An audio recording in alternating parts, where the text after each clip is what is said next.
You know, Jimmy, bullying is an issue that continues to take center stage at schools across the country, including right here on Delmarva.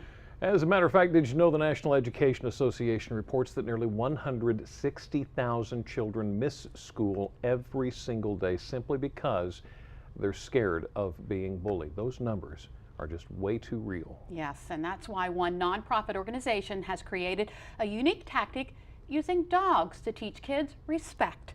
Brian Spiros has that story. High five. Their tricks are impressive. Frank.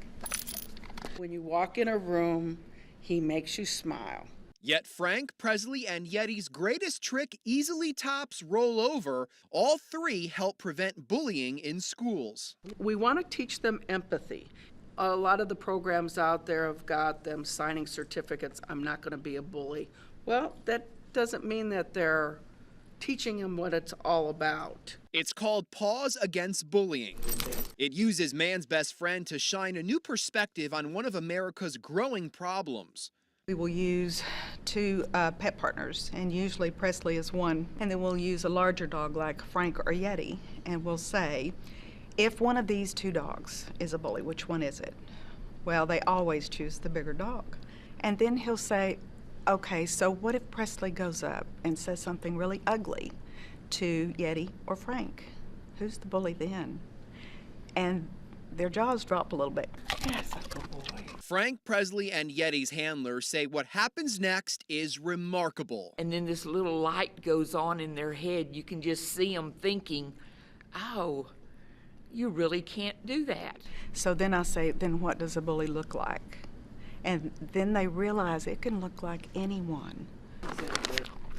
There's a respect that we can show those kids of the relationship between me and my dog. And that's what we can do for the kids. You make every child feel important. For these three daring dogs, it's all in a day's work. Give me 5.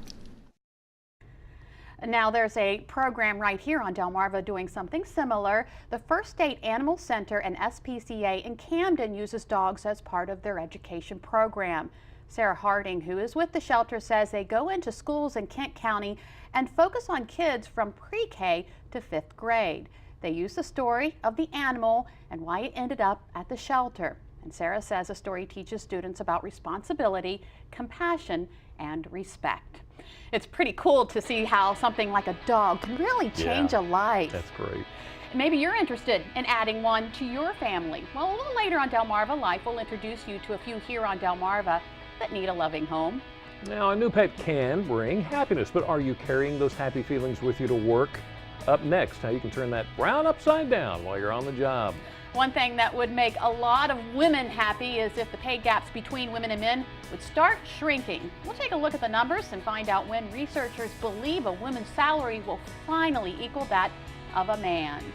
But first, this week we've been celebrating Black History Month, sharing the stories of the people who made a mark on Delmarva. And while all of them have been good up until now, there is one woman who has just the opposite effect, according to historians. Here's Brian with the story of Patty Cannon. Patty Cannon is described as a ruthless woman. She lived right between Dorchester and Sussex counties in the town of Reliance.